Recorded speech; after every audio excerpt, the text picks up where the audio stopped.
ಮರುದಿನ ತನ್ನ ಅತ್ತೆಯ ಬಳಿ ತವರಿಗೆ ಹೋಗುವ ವಿಷಯದ ಬಗ್ಗೆ ಮಾತನಾಡಿದಳು ಖುಷಿ. ಹೋಗು ಖುಷಿ, ಯಾವಾಗಲೂ ಒಮ್ಮೆ ಅಪರೂಪಕ್ಕೆ ಹೋಗ್ತೀನಿ ಅಂತೀಯ, ನಾವು ಬೇಡ ಅನ್ನಲ್ಲ. ಅಹಲ್ಯ ತನ್ನ ಸೊಸೆ ನೋಡುತ್ತಾ ನುಡಿದರು.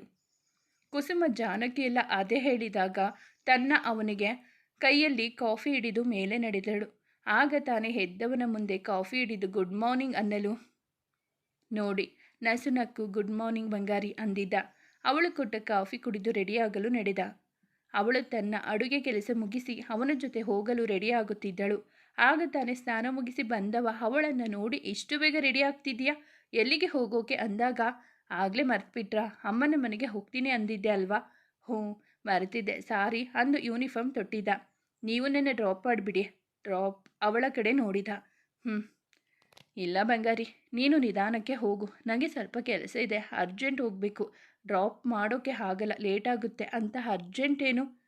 ಡ್ಯೂಟಿನಮ್ಮ. ಡ್ರಾಪ್ ಮಾಡೋಕ್ಕೆ ಆಗಲ್ವಾ? ಅಷ್ಟೊಂದು ಬ್ಯುಸಿನಾ? ಕಣೋ. ಮುಖ ಹಿಳೆಬಿಟ್ಟು ನಿಂತಳು ಖುಷಿ. ಬಂಗಾರಿ ಬೇಜಾರಾಗ್ಬೇಡ ಪ್ಲೀಸ್, ನಿಂಗೆ ಗೊತ್ತು ನನ್ನ ಕೆಲಸ ಹೇಗೆ ಅಂತ. ಸರಿ ನಾನೇ ಹೋಗ್ತೀನಿ ಬಿಡಿ. ಅಬ್ಬಾ ನನ್ನ ಬಂಗಾರಿ ಹೀಗೆ ಇದ್ದರೆ ನೋಡೋಕೆ ಆಗಲ್ಲ, ಎಲ್ಲಿ ನಗು. ಅವಳು ಒಂದು ಚಿಕ್ಕ ನಗು ಕೊಡಲು, ನನ್ನ ಹೆಂಡತಿ ಈಗ ನಕ್ಕಿದ್ರೆ ಚಂದ ಕಾಣಲ್ಲ, ಅವಳು ಯಾವಾಗಲೂ ಮನಪೂರ್ವಕವಾಗಿ ನಗಬೇಕು ಅಂದು ಅವಳಿಗೆ ಕಚಗುಳಿ ಇಟ್ಟು ನಗಿಸಿ ಮುದ್ದಿಸಿ ಅವಳನ್ನು ಎದೆಗೆ ಅಪ್ಪಿಕೊಂಡ ವೇದ. ನನ್ನ ಕೆಲಸದ ನಡುವೆ ನಿಂಗೆ ಟೈಮ್ ಕೊಡೋಕೆ ಆಗ್ತಿಲ್ಲ, ಸಾರಿ ಬಂಗಾರಿ. ಪರವಾಗಿಲ್ಲ ಅಂದು ಅವನೆದೆಗೆ ತುಟಿ ಒತ್ತಿದಳು. ರಿಷಿ ಇಲ್ಲ ವಸಂತ್ಗೆ ಹೇಳ್ತೀನಿ, ಅವರು ಕರ್ಕೊಂಡು ಹೋಗ್ತಾರೆ, ಹುಷಾರು ಅಂದು ಹೇಳಿ ಅವಳ ಜೊತೆ ಕೆಳಗೆ ಬಂದವ ಎಲ್ಲರ ಜೊತೆ ತಿಂಡಿ ಮಾಡುತ್ತಾ ಕುಳಿತ. ಕಾರ್ತಿಕ್ ಬಂದು ಅವನೊಡನೆ ಸ್ವಲ್ಪ ಮಾತನಾಡಿ ಹೋದ ಮೇಲೆ, ರಿಷಿ ನಿಮ್ಮ ಅತ್ತಿಗೆ ಅವರ ಅಪ್ಪನ ಮನೆಗೆ ಹೋಗ್ತಾಳಂತೆ, ಸ್ವಲ್ಪ ಡ್ರಾಪ್ ಮಾಡು, ನನಗೆ ಸ್ವಲ್ಪ ಕೆಲಸ ಇದೆ, ನಾನು ಅರ್ಜೆಂಟ್ ಹೋಗಬೇಕು ಅಂದಾಗ, ಓಕೆ ನೀನು ಹೋಗು, ನಾನೇ ಅತ್ತಿಗೆನ ಡ್ರಾಪ್ ಮಾಡ್ತೀನಿ ಅಂದು ತಿಂಡಿಗೆ ಕುಳಿತ ಅವನು. ತನ್ನ ಅಪ್ಪ ಅಣ್ಣರನ್ನು ಮಾತನಾಡಿಸಿ ಹೊರಗೆ ಬಂದವನು ಹಿಂದೆಯೇ ಬಂದ ಖುಷಿ. ಸಂಜೆ ಬೇಗ ಆದರೆ ಅಲ್ಲಿಗೆ ಬನ್ನಿ ಪ್ಲೀಸ್. ಟ್ರೈ ಮಾಡ್ತೀನಿ ಬಂಗಾರಿ, ಆದರೆ ಬರ್ತೀನಿ, ಇಲ್ಲ ಅಂದರೆ ಇಲ್ಲ. ನಾನು ಬಂದಿಲ್ಲ ಅಂದರೆ ನೀನು ಅಲ್ಲಿ ಉಳಿದುಕೊಳ್ಳಬೇಡ, ವಾಪಸ್ ಬಾ ಅಂದು ಬೈಕ್ ಸ್ಟಾರ್ಟ್ ಮಾಡಿ ಅಲ್ಲಿಗೆ ಹೋದ ಮೇಲೆ ಫೋನ್ ಮಾಡು ಹುಷಾರು ಅಂದು ಕಣ್ಣು ಹೊಡೆದು ಅವಳಿಗೆ ಪುಟ್ಟ ಮುತ್ತು ಕೊಟ್ಟು ನಡೆದ. ಅವನನ್ನೇ ನೋಡುತ್ತಾ ಹೊರಗಡೆ ನಿಂತು ನೋಡುತ್ತಿದ್ದಳು ಖುಷಿ. ಅವನ ಬೈಕ್ ಗೇಟ್ವರೆಗೂ ಹೋಗಿ ನಿಂತುಕೊಂಡಿತ್ತು. ಅದನ್ನು ಗಮನಿಸಿ ಸ್ವಲ್ಪ ಮುಂದೆ ಬಂದು ನೋಡಿದವಳಿಗೆ ಕಂಡಿದ್ದು ಅಲ್ಲಿದ್ದ ಕವನ ಜೊತೆ ಮಾತನಾಡುತ್ತಿದ್ದ ವೇದ. ಅವಳನ್ನು ತನ್ನ ಬೈಕಲ್ಲಿ ಕರೆದುಕೊಂಡು ಹೋಗಿದ್ದು ನೋಡಿದವಳ ಕಣ್ಣುಗಳು ತುಂಬಿ ಬಂದಿತ್ತು. ಅವಳನ್ನು ಒತ್ತುಕೊಂಡ ಅವನ ಬೈಕ್ ಮುಂದೆ ಹೋದರೂ ಅಲ್ಲಿ ನಿಂತಿದ್ದವಳ ತಲೆಯಲ್ಲಿ ಸಾವಿರಾರು ಯೋಚನೆಗಳು. ನನ್ನ ಬಿಟ್ಟು ಅವಳನ್ನು ಕರೆದುಕೊಂಡು ಹೋದವನ ರೀತಿ ಅವಳ ಎದೆಯಲ್ಲಿ ನೋವು ಮಡುಗಟ್ಟುವಂತೆ ಮಾಡಿತ್ತು. ಅತ್ತಿಗೆ ಬೇಗ ರೆಡಿಯಾಗಿ, ನಾನು ಹೋಗ್ತಾ ಬಿಟ್ಟು ಹೋಗ್ತೀನಿ ಅಂದ ಅವಳ ಬಳಿ ಬಂದ ರಿಷಿ. ಕಾಣದಂತೆ ಕಣ್ಣು ಒರೆಸಿಕೊಂಡು, ಇಲ್ಲ ರಿಷಿ ನೀವು ಹೋಗಿ, ನಾನು ಇನ್ನೊಮ್ಮೆ ಹೋಗ್ತೀನಿ. ಯಾಕತ್ತಿಗೆ ಅಂದು. ಅದು ಅವರು ಚೆನ್ನೈಗೆ ಹೋದಾಗ ಹೋಗ್ತೀನಿ, ಇವಾಗ ಬೇಡ, ಅಲ್ಲದೆ ನಿಮ್ಮ ಅಣ್ಣ ಸಂಜೆ ಬರೋದು ಲೇಟ್ ಆಗುತ್ತೆ ಅಂದಿದ್ದಾರೆ, ಅದಕ್ಕೆ. ಹೌದಾ ಸರಿ ಹಾಗಾದರೆ ನಾನು ಹೋಗ್ತೀನಿ. ಸರಿ ಅಂದಳು. ಅವನು ಹೊರಟು ಹೋಗಿದ್ದ. ನಿಧಾನಕ್ಕೆ ಒಳಗೆ ಅಡಿ ಇಟ್ಟವಳ ಮನಸ್ಸಲ್ಲಿ ವೇದನ ಮೇಲೆ ಅತಿಯಾದ ಕೋಪ, ಅವನ ನಡೆಗೆ ಬೇಸರ. ಖುಷಿ ಬಾ ತಿಂಡಿ ಮಾಡೋಣ ಅಂದ ಬಿಂದು ಮಾತಿಗೆ ವಾಸ್ತವಕ್ಕೆ ಬಂದು ಹೋಗಿ ತಟ್ಟೆ ಮುಂದೆ ಕುಳಿತು ಶಾಸ್ತ್ರಕ್ಕೆ ಅನ್ನುವಂತೆ 4 ತುತ್ತು ತಿಂದವಳೆ ತನ್ನ ಪಾಲಿನ ಎಲ್ಲ ಕೆಲಸ ಮುಗಿಸಿ ಕೋಣೆ ಸೇರಿದಳು. ನನಗೆ ಡ್ರಾಪ್ ಮಾಡೋಕೆ ಅರ್ಜೆಂಟ್ ಕೆಲಸ, ಆದರೆ ಅವಳನ್ನು ಕರೆದುಕೊಂಡು ಹೋಗೋಕೆ ಏನೂ ಇರಲಿಲ್ಲ. ನನ್ನ ಅವಾಯ್ಡ್ ಮಾಡ್ತಿದ್ದಾರಾ? ಆ ಯೋಚನೆ ಅವಳ ಎದೆಯನ್ನು ನಡುಗಿಸಿತ್ತು. ಇಲ್ಲ ಇಲ್ಲ, ನನ್ನ ಅವಾಯ್ಡ್ ಮಾಡಲ್ಲ, ನಾನಂದರೆ ತುಂಬ ಪ್ರೀತಿ ಅವರಿಗೆ, ಏನೋ ಕೆಲಸ ಇರಬೇಕು ಅಂದುಕೊಂಡಳು. ಆದರೂ ಅವಳ ಮನ ಆ ಯೋಚನೆಯಲ್ಲಿ ಆಚೆ ಬರಲೇ ಇಲ್ಲ. ತನ್ನದೇ ಕೆಲಸದಲ್ಲಿ ಮುಳುಗಿದ್ದವನಿಗೆ ಅವಳ ನೆನಪು ಆಗಿದ್ದು ಮಧ್ಯಾಹ್ನದ ಮೇಲೆ. ಅವಳ ಫೋನ್ ಬಂದಿದ್ಯಾ ಅಂದು ನೋಡಿದ, ಆದರೆ ಯಾವ ಕರೆಯೂ ಬಂದಿಲ್ಲದ್ದು ನೋಡಿ ತಾನೇ ಮಾಡಿದ. ಹಾಸಿಗೆ ಮೇಲೆ ಅನಾಥವಾಗಿ ಬಿದ್ದಿದ್ದ ಅವಳ ಫೋನ್ ಬಡಿದುಕೊಳ್ಳುತ್ತಿತ್ತು.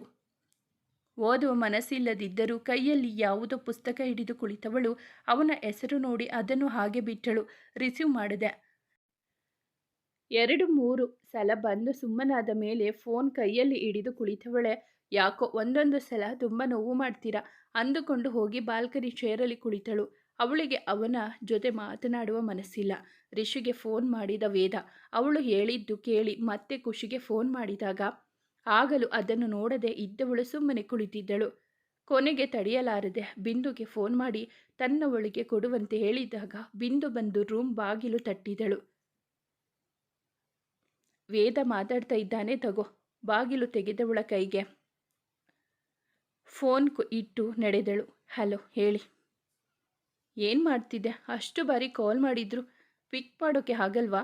ಸ್ವಲ್ಪ ಗದರಿಕೆಯಲ್ಲಿ ಕೇಳಿದ. ನೋಡಿಲ್ಲ. ಯಾಕೆ? ಅಮ್ಮನ ಮನೆಗೆ ಹೋಗ್ತೀನಿ ಅಂದೆ, ಹೋಗಿಲ್ಲ. ಏನಾಯಿತು ಬಂಗಾರಿ? ಅವಳ ಧ್ವನಿಯಲ್ಲಿ ಬೇಸರ ಗುರುತಿಸಿದ. ಯಾಕೋ ಹೋಗೋಕೆ ಮನಸ್ಸಾಗಲಿಲ್ಲ. ಯಾಕಮ್ಮ, ಏನಾಯಿತು? ಯಾಕೋ ಬೇಜಾರಾಗಿದ್ದೀಯಾ? ಹೇ, ಆಯಿತು ಬಂಗಾರಿ. ಮತ್ತೆ ಯಾರಾದರೂ ಏನಾದರೂ ಅಂದ್ರಾ ನಿನಗೆ? ಇಲ್ಲ. ಮತ್ತೆ ಯಾಕೋ ಡಲ್ಲಾಗಿದ್ದೀಯಾ? ನನ್ನ ಮೇಲೆ ಕೋಪನಾ? ಅವಳು ಏನು ಮಾತನಾಡದೆ ಕಿವಿ ಬಳಿ ಇದ್ದ ಫೋನ್ ತೆಗೆದು ಅವನ ಮುಂದಿನ ಮಾತು ಕೇಳಿಸಿಕೊಳ್ಳದೆ ಕಾಲ್ ಕಟ್ ಮಾಡಿದಳು. ಹೋಗಿ ಬಿಂದುಗೆ ಫೋನ್ ಕೊಡಲು ಅವಳ ಜೊತೆ ಮಾತನಾಡುತ್ತಾ ಕುಳಿತ ಖುಷಿ ಫೋನ್ ಮತ್ತೆ ಮತ್ತೆ ರಿಂಗಣಿಸಿ ತೆಪ್ಪಗಾಗಿತ್ತು.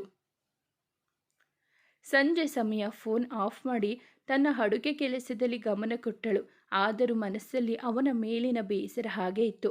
ಎಲ್ಲರೂ ಊಟ ಮುಗಿದು ಎದ್ದು ಹೋದರೂ ಮನೆಗೆ ಬಾರದ ಗಂಡನ ದಾರಿ ಕಾಯುತ್ತಾ ಕುಳಿತಿದ್ದಳು ಖುಷಿ. ಅವನು ಬರೋದು ಎಷ್ಟೊತ್ತಾಗುತ್ತೆ ಕೇಳಿ ನೀನು ಊಟ ಮಾಡಮ್ಮ ಅಂದರು ಜಾನಕಿ. ಇನ್ನು ಅಲ್ಲೇ ಕಾಯುತ್ತಾ ಕುಳಿತವಳನ್ನು ನೋಡಿ ಅತ್ತೆ ಅಂದು ರೂಮ್ಗೆ ಹೋಗಿ ಫೋನ್ ಹಿಡಿದು ಬಾಲ್ಕನಿಯಲ್ಲಿ ನಿಂತು ಅವನಿಗೆ ಫೋನ್ ಮಾಡುವಾಗ ಅವನ ಬೈಕ್ ಶಬ್ದ ಕೇಳಿಸಿತು. ನೋಡಿ ಕಟ್ ಮಾಡಿ ಸುಮ್ಮನೆ ನಿಂತವಳ ಮನಸ್ಸಲ್ಲಿ ದೊಡ್ಡ ಅಸಮಾಧಾನ. ರೂಮ್ಗೆ ಬಂದವನೇ ಎದುರು ನಿಂತವಳನ್ನು ನೋಡಿ ಫೋನ್ ಯಾಕೆ ಆಫ್ ಮಾಡಿದ್ದೀಯಾ? ಬರೋದು ಲೇಟ್ ಆಗುತ್ತೆ ಅಂತ ಹೇಳೋಕೆ ಎಷ್ಟು ಕಾಲ್ ಮಾಡಿದೆ ಗೊತ್ತಾ? ಸ್ವಲ್ಪ ಗಡುಸಾಗಿಯೇ ಹೇಳಿದ. ನೋಡಿರಲಿಲ್ಲ, ಸ್ವಿಚ್ ಆಫ್ ಆಗಿತ್ತು. ನೀರಸವಾಗಿ ನುಡಿದಳು. ಅವಳನ್ನೊಮ್ಮೆ ನೋಡಿ, ಏನಾಯಿತು? ಯಾರಾದರೂ ಏನಾದರೂ ಅಂದ್ರ? ಯಾಕೆ ಡಲ್ಲಾಗಿದ್ದೀಯಾ? ಸಪ್ಪೆ ಮುಖ ನೋಡಿ ಅವನು ಸಮಾಧಾನವಾಗಿ ಕೇಳಿದ. ಏನಿಲ್ಲ, ಫ್ರೆಶ್ ಆಗಿ ಬನ್ನಿ, ಊಟ ಮಾಡಿ. ಮೊದಲು ಏನಾಗಿದೆ ಅದು ಹೇಳಮ್ಮ. ನೀನು ಮಧ್ಯಾಹ್ನನೂ ಹೀಗೆ ಮಾತನಾಡಿದ್ದು. ನನ್ನ ಮೇಲೆ ಏನಕ್ಕೆ ಕೋಪ ಮಾಡಿಕೊಂಡಿರೋದು? ಅವಳನ್ನು ಹತ್ತಿರ ಎಳೆದುಕೊಂಡು ಕೇಳಿದ. ನಾನು ಯಾರ ಮೇಲೂ ಕೋಪ ಮಾಡಿಕೊಂಡಿಲ್ಲ ಅಂದು ಮುಖ ತಿರುವಿ ಅವನಿಂದ ಸರಿದಳು. ನಾನು ಯಾರ ಬಗ್ಗೆನೂ ಕೇಳ್ತಿಲ್ಲ, ನನ್ನ ಬಗ್ಗೆ ಕೇಳ್ತಿರೋದು. ಹೇ ಬಂಗಾರಿ, ಏನಾಯ್ತೋ? ಯಾಕೆ ಕೋಪ ಮಾಡ್ಕೊಂಡಿದ್ಯಾ? ಏನಿಲ್ಲ ಅಂತ ಹೇಳಿದೆ ಅಲ್ವಾ? ಬಂದು ಊಟ ಮಾಡಿ ಅಂದು ಅವನ ಕೈ ಸರಿಸಿ ಹೊರಗೆ ನಡೆದಳು. ಅವಳ ಬಗ್ಗೆ ಸ್ವಲ್ಪ ಹೊತ್ತು ಯೋಚಿಸುತ್ತಾ ನಿಂತಿದ್ದ ವೇದ ಫ್ರೆಶ್ ಆಗಿ ಕೆಳಗೆ ನಡೆದಿದ್ದ. ಅಡುಗೆ ಬಿಸಿ ಮಾಡಿ ಅವನ ತಟ್ಟೆಗೆ ಬಡಿಸಿದಾಗ, ನೀನು ಯಾಕೆ ಹೀಗೆ ಇದ್ದೀಯಾ? ಏನಾಯ್ತು? ಅದಾದರೂ ಹೇಳೋ. ಅವಳ ನಗುವಿಲ್ಲದ ಮುಖ ನೋಡಲಾಗಲಿಲ್ಲ ಅವನಿಗೆ. ಏನಿಲ್ಲ ಅಂತ ಹೇಳಿದೆ ಅಲ್ವಾ? ಸರಿ ಬಾ, ಕೂತ್ಕೋ, ಊಟ ಮಾಡೋಣ. ನಂದಾಯ್ತು. ಹೇ ಬಂಗಾರಿ, ನನಗೆ ಗೊತ್ತು ನೀನು ನನ್ನ ಬಿಟ್ಟು ಯಾವತ್ತೂ ಊಟ ಮಾಡಲ್ಲ ಅಂತ. ಪ್ಲೀಸ್ ಬಾರಮ್ಮ, ಕೂತ್ಕೋ. ಏನು ತಪ್ಪಾಗಿದೆ ನನ್ನಿಂದ? ಅದಾದರೂ ಹೇಳು. ನೀನು ಹೀಗೆ ನಡ್ಕೊಂಡ್ರೆ ನೋಡಿ, ನನಗೆ ಹೊಟ್ಟೆ ಹಸಿದಿತ್ತು, ಅದಕ್ಕೆ ಅತ್ತಿಯರ ಜೊತೆ ಊಟ ಮಾಡಿದ್ದೀನಿ. ನನ್ನ ಯಾವ ಕೋಪ ಬೇಸರ ಕಟ್ಕೊಂಡು ನೀವು ಏನು ಮಾಡ್ತೀರಾ? ಊಟ ಮಾಡಿ ಅಂದವಳ ಕಡೆ ದೀನವಾಗಿ ನೋಡಿದ ವೇದ. ಅವಳ ಮಾತನ್ನು ಕೇಳಿದವನಿಗೆ ಅನ್ನ ಗಂಟಲಲ್ಲಿ ಇಳಿಯಲಿಲ್ಲ. ಸ್ವಲ್ಪ ತಿಂದು ಮೇಲೆದ್ದು ಮತ್ತೇನು ಮಾತನಾಡದೆ ರೂಮ್ ಸೇರಿದ. ಅವನು ಹೋಗಿದ್ದು ನೋಡುತ್ತಾ ನಿಂತವಳ ಕಣ್ಣುಗಳು ತುಂಬಿಕೊಂಡಿದ್ದವು. ಅವಳಿಗಾಗಿ ಕಾಯುತ್ತಾ ಯೋಚಿಸುತ್ತಾ ಬಾಲ್ಕನಿಯಲ್ಲಿ ನಿಂತಿದ್ದ ವೇದ ಅವನನ್ನು ನೋಡಿದರೂ ನೋಡದೆ ಬಂದು ತನ್ನ ಪಾಡಿಗೆ ತಾನು ಮಲಗಿದ್ದ ಖುಷಿ ನಡೆ ಅವನಿಗೆ ಆಶ್ಚರ್ಯ ತಂದಿತು. ಅವಳ ಬಳಿ ಬಂದು ಕುಳಿತು, ನನ್ನಿಂದ ಏನಾದರೂ ಗೊತ್ತಿಲ್ಲದೆ ತಪ್ಪಾಗಿದ್ದರೆ ಸಾರಿನಮ್ಮ. ನೀನು ಹೀಗೆ ನಡ್ಕೊಂಡ್ರೆ ನನಗೆ ತುಂಬ ನೋವಾಗುತ್ತೆ. ಮನಸ್ಸಲ್ಲಿ ಏನಿದೆ ಅಂತ ಬಿಡಿಸಿ ಹೇಳು ಪ್ಲೀಸ್. ನನಗೆ ಅರ್ಥ ಆಗ್ತಿಲ್ಲ. ಅರ್ಥ ಆಗೋದು ಬೇಡ. ನನ್ನ ಮನಸ್ಸಲ್ಲಿ ಏನಿದೆ ನಿಮಗೆ ತಿಳಿಯೋದು ಬೇಡ. ಬಂಗಾರಿ ಪ್ಲೀಸ್. ನೋಡಿ, ನೀವು ಪದೇ ಪದೇ ಇದೇ ಥರ ನೋವು ಮಾಡೋದು, ನಾನು ಕೋಪ ಮಾಡಿಕೊಳ್ಳೋದು, ಆಮೇಲೆ ನೀವು ಏನೋ ಒಂದು ಹೇಳಿ ನನ್ನ ಸಮಾಧಾನ ಮಾಡೋದು, ಇಷ್ಟೇ ಆಗೋದು. ಅದೆಲ್ಲ ನಾಟಕ ಬೇಡ. ನನ್ನ ಪಾಡಿಗೆ ನನ್ನ ಬಿಡಿ, ನಾನೇ ಸಮಾಧಾನ ಆಗ್ತೀನಿ. ಏನು ನಾಟಕ? ಅವಳ ಮಾತು ಅರ್ಥ ಆಗದೆ ಕೇಳಿದವ. ನೀವು ನಿಮ್ಮ ನಡೆ ನುಡಿ ಎಲ್ಲ ನಾಟಕ, ಸುಳ್ಳು. ಖುಷಿ, ಏನೇನೋ ಮಾತಾಡಬೇಡ. ನಾನು ಏನೇನೋ ಹೇಳ್ತಿಲ್ಲ, ಇರೋದೇ ಹೇಳ್ತಿರೋದು. ಅಂಥದ್ದು ನಾನೇನು ಮಾಡಿದೆ? ಬೆಳಿಗ್ಗೆ ನನ್ನ ಅಮ್ಮನ ಮನೆಗೆ ಬಿಡಿ ಅಂದರೆ ಅರ್ಜೆಂಟ್ ಕೆಲಸ ಅದು ಇದು ಅಂತ ಹೇಳಿದ್ದು ಸುಳ್ಳು ತಾನೆ? ಯಾರು ಹೇಳಿದ್ರು ಸುಳ್ಳು ಅಂತ? ಬೆಳಗ್ಗೆಯಿಂದ ಬ್ಯುಸಿ ಇದ್ದೆ, ಅಂಥದ್ರಲ್ಲಿ ಸುಳ್ಳು ಹೇಳುವಂಥದ್ದು ಏನಿಲ್ಲ. ಬೆಳಗ್ಗೆ ಕರ್ಕೊಂಡು ಹೋಗಿಲ್ಲ ಅಂತ ಅಷ್ಟಕ್ಕೆ ಇಷ್ಟೊಂದು ಬೇಜಾರಾಗಿದೆಯಾ? ಅಷ್ಟೇ ಅಲ್ಲ, ಆ ಕವನಾನ ನಿಮ್ಮ ಜೊತೆಗೆ ಕರ್ಕೊಂಡು ಹೋಗಿದ್ದೇನು? ಆವಾಗ ನಿಮಗೆ ನಿಮ್ಮ ಅರ್ಜೆಂಟ್ ಕೆಲಸ ನೆನಪು ಆಗಲಿಲ್ವಾ ಅಂದಾಗ, ಅದೇನೋ ಇಂಪಾರ್ಟೆಂಟ್ ಕೆಲಸ ಹೋಗಬೇಕು ಅಂತ ಹೇಳಿದ್ದಕ್ಕೆ ನಾನು ಹೋಗುವ ದಾರಿ ಮಧ್ಯೆ ಇದ್ದ ಅಡ್ರೆಸ್ಗೆ ಡ್ರಾಪ್ ಮಾಡಿದ್ದು ಅಷ್ಟೇ. ಹೌದೌದು ಅಷ್ಟೇ. ಅವರು ಕೇಳಿದರೆ ಎಲ್ಲಿಗೆ ಬೇಕಾದರೂ ಡ್ರಾಪ್ ಮಾಡ್ತೀರಾ. ನಾನು ಯಾವಾಗ ಕೇಳಿದ್ರು ಎಲ್ಲಿಗೆ ಕರೆದ್ರು ಬ್ಯುಸಿ ಇರ್ತೀರಾ. ಎಷ್ಟೇ ಆಗಲಿ, ನೀವು ಇಷ್ಟಪಟ್ಟ ಹುಡುಗಿ ಅಲ್ವಾ, ಅವರೇ ಮುಖ್ಯ ಆಗ್ತಾರೆ. ಅವಳನ್ನು ನೋಡಿದ ವೇದ ಏನು ಮಾತನಾಡದೆ ಮೌನವಾಗಿ ಹೋಗಿ ಕಿಟಕಿ ಆಚೆ ನೋಡುತ್ತಾ ನಿಂತಿದ್ದ. ಅವಳ ಮಾತು ಅವನಿಗೆ ನೋವು ನೀಡಲು ಶುರು ಮಾಡಿತು. ಅವನ ಮೌನ ಅವಳನ್ನು ಮತ್ತಷ್ಟು ಕೆಣಕಿತ್ತು. ಕೋಪದಲ್ಲಿ ಕುಳಿತವಳ ಬಾಯಿಂದ ಮಾತುಗಳು ತಪ್ಪು ಸರಿ ಯೋಚಿಸದೆ ಹೊರಬಂದಿತ್ತು. ಮಾತಾಡಿ, ಯಾಕೆ ಸುಮ್ಮನೆ ಆಗಿಬಿಟ್ರಿ? ಹ್ಞೂ, ಹುಡುಗಿ ಮುಂದೆ ನಾವೆಲ್ಲ ಕಾಣಿಸೋದೇ ಇಲ್ಲ ಅಲ್ವಾ? ಎಷ್ಟೇ ಆಗಲಿ, ಮೊದಲ ಪ್ರೀತಿ ಮತ್ತೆ ಸಿಕ್ಕಿರುವಾಗ ನಾನು ಯಾಕೆ ಬೇಕು ಅಂದವಳನ್ನು ನೋಡಿದ ವೇದ ಸುಮ್ಮನೆ ಏನೇನೋ ಅಂದ್ಕೊಂಡು ಮಾತಾಡಬೇಡ. ಅನುಮಾನಂ ಪೆದ್ದ ರೋಗಂ ಅಂತ ಒಂದು ಗಾದೆ ಇದೆ, ಅದನ್ನು ಅರ್ಥ ಮಾಡ್ಕೊ. ನೀನು ಒಬ್ಬ ಶಿಕ್ಷಕಿ, ನಿಂಗೆ ನಾನು ಹೇಳೋದು ಬೇಡ ಅದರ ಬಗ್ಗೆ ಅಲ್ವಾ?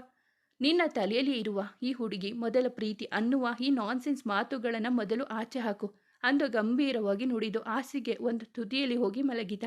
ಕೋಪ ಮನಸ್ಸು ಎರಡನ್ನು ತನ್ನಲ್ಲೇ ಅದುಮಿಟ್ಟುಕೊಂಡಿದ್ದ. ನಾನು ಅನುಮಾನ ಮಾಡ್ತಿಲ್ಲ, ಇರೋದೇ ಹೇಳ್ತಿರೋದು. ಹೀಗೆ ಮಾತಾಡೋ ಥರ ನೀವೇ ನಡ್ಕೊಳ್ತಾ ಇರೋದು. ನೀವು ಮೊದಲು ಅದನ್ನು ಅರ್ಥ ಮಾಡ್ಕೊಳ್ಳಿ. ಖುಷಿ, ಆ ಕಡೆ ಹೋಗ್ತಿದ್ದೀನಿ, ಡ್ರಾಪ್ ಕೊಡು ಅಂದಿದ್ದಕ್ಕೆ ಕೊಟ್ಟಿದ್ದು ಅಷ್ಟೆ.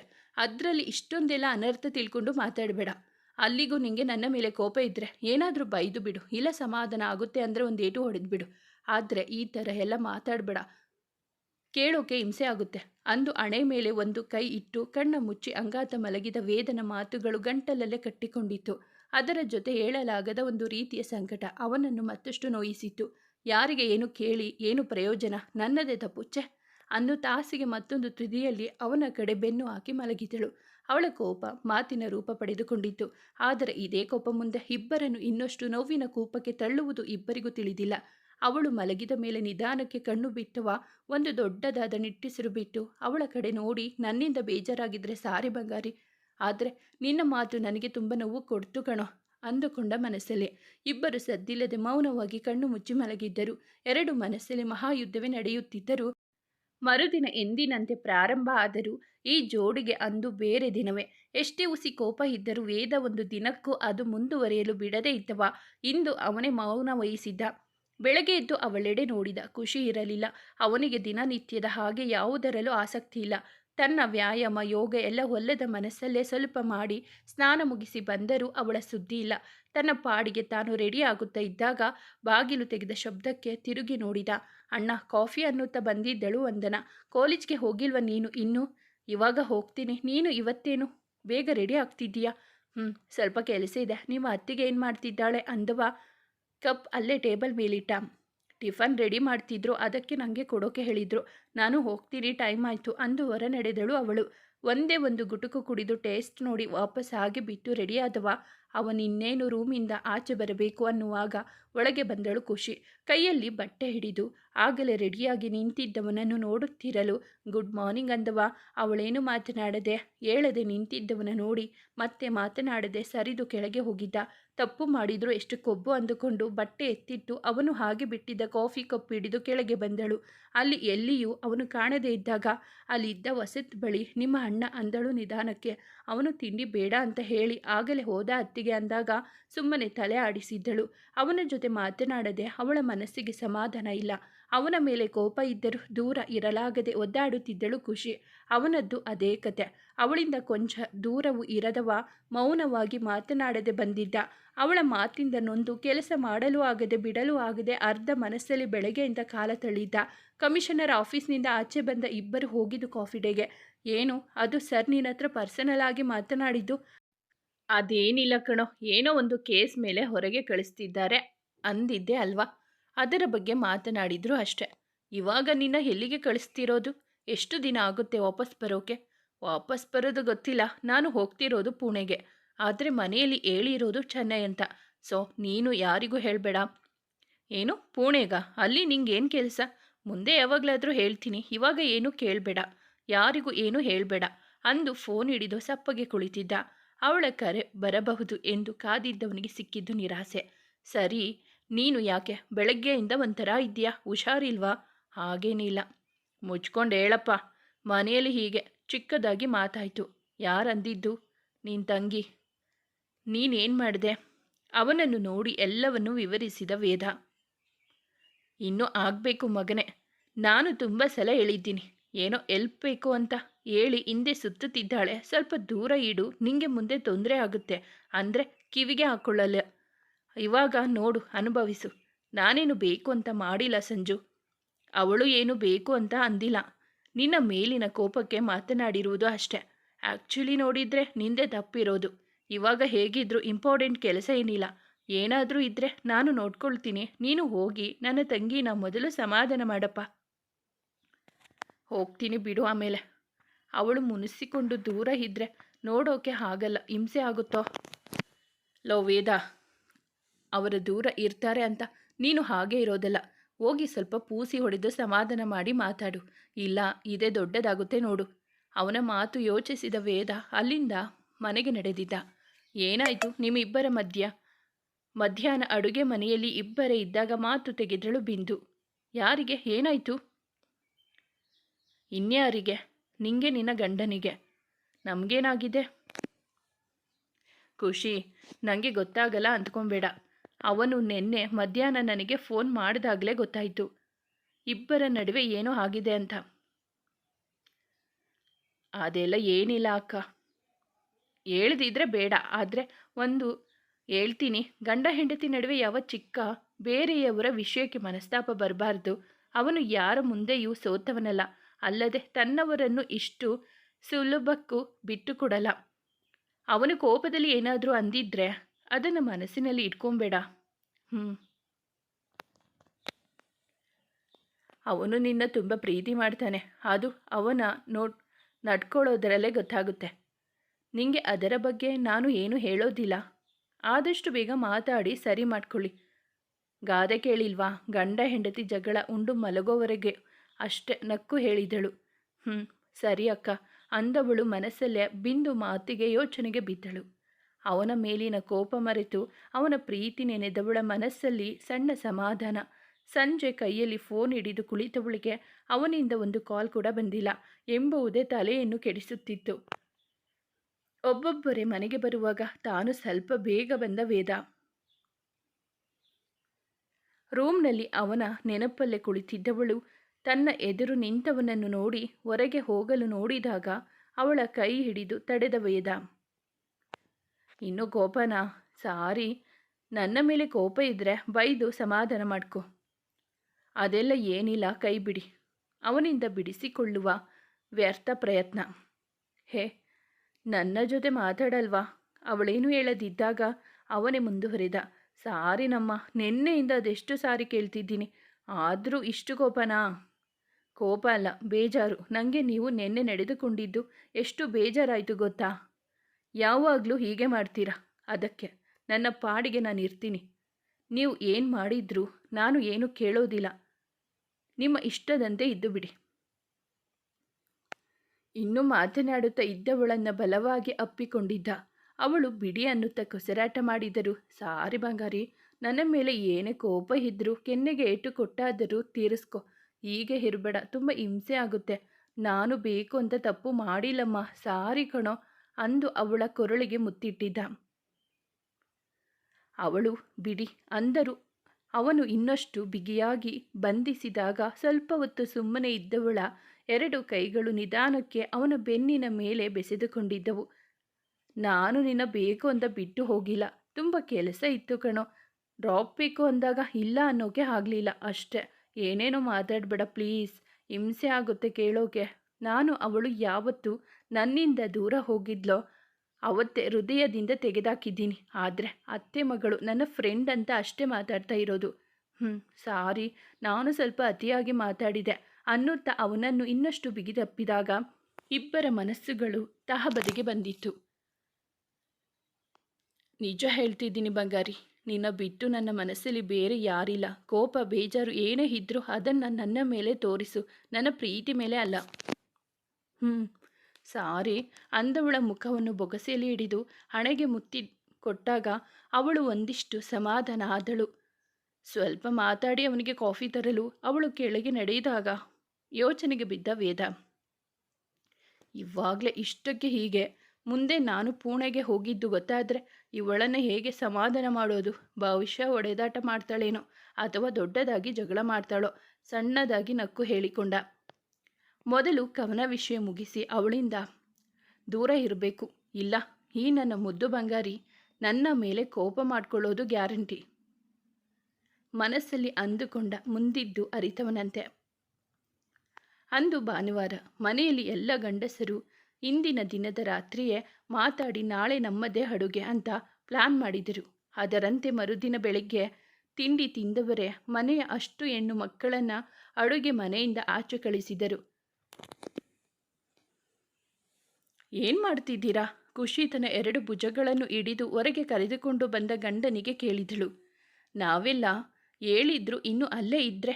ಅದಕ್ಕೆ ಹಲೋ ಹಲೋ ಸ್ವೀಟ್ ಲೇಡೀಸ್, ನಿಮಗೆಲ್ಲ ಇವತ್ತು ಅಡುಗೆ ಮನೆಗೆ ಗೇಟ್ ಪಾಸ್ ಸಿಕ್ಕಿದೆ. ಸಂಜೆಯವರೆಗೂ ಯಾರು ಆ ಕಡೆ ಬರೋ ಹಾಗಿಲ್ಲ, ಅಂಡರ್ಸ್ಟ್ಯಾಂಡ್? ಅಂದು ಆರ್ಡರ್ ಮಾಡಿದಂತೆ ಹೇಳಿದ ವೇದ. ನಿಮಗೆ ಉಪ್ಪಿಗೆ ಸಕ್ಕರೆಗೆ ವ್ಯತ್ಯಾಸನೇ ಗೊತ್ತಿಲ್ಲ, ನೀವು ಅಡುಗೆ ಮಾಡ್ತೀರಾ? ಖುಷಿ ಅವನ ಮುಂದೆ ನಿಂತು ನುಡಿದಳು. ಹಲೋ ಮೈ ಡಿಯರ್ ಹೆಂಡ್ತಿ, ನಿಮಗೆ ಒಂದು ಸತ್ಯ ಗೊತ್ತಿಲ್ಲ.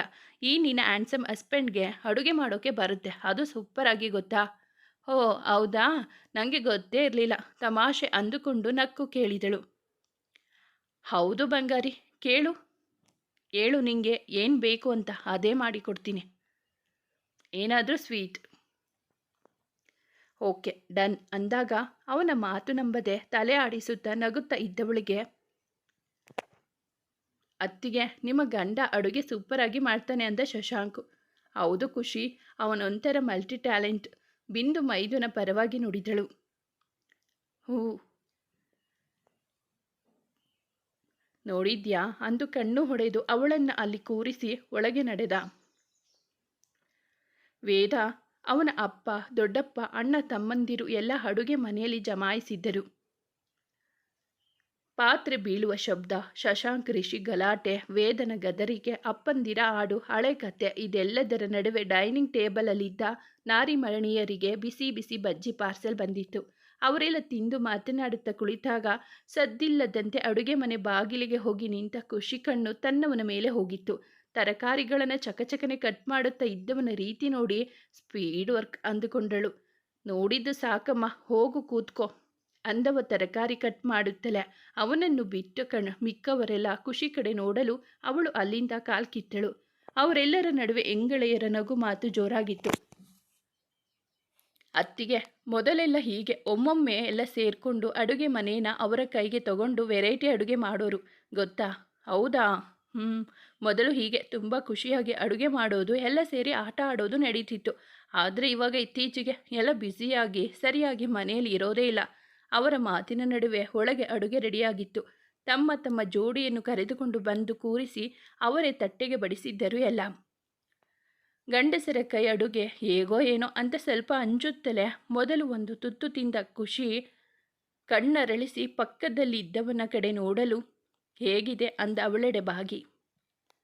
ಸೂಪರ್ ಅಂದ ಹುಡುಗಿಯನ್ನು ನೋಡುತ್ತಾ ತಿನಿಸು ಎಂಬಂತೆ ಆಸೆ ತೋರಿಸಿದಾಗ ಎಲ್ಲರ ಕಡೆ ನೋಡಿದಳು ಖುಷಿ. ಅವರೆಲ್ಲ ಏನು ಅಂದ್ಕೊಳ್ಳೋದಿಲ್ಲಮ್ಮ, ಎಲ್ಲ ನೋಡು ಅವರು ಹಾಗೆ ತಿನ್ನಿಸ್ತಾ ಇದ್ದಾರೆ ಅಂದಾಗ ಅವನಿಗೆ ತಿನಿಸಿ ಅಡುಗೆ ಸೂಪರ್ ಅಂದಳು. ಎಲ್ಲರೂ ನಗುತ್ತಾ ಊಟ ಮುಗಿಸಿದರು.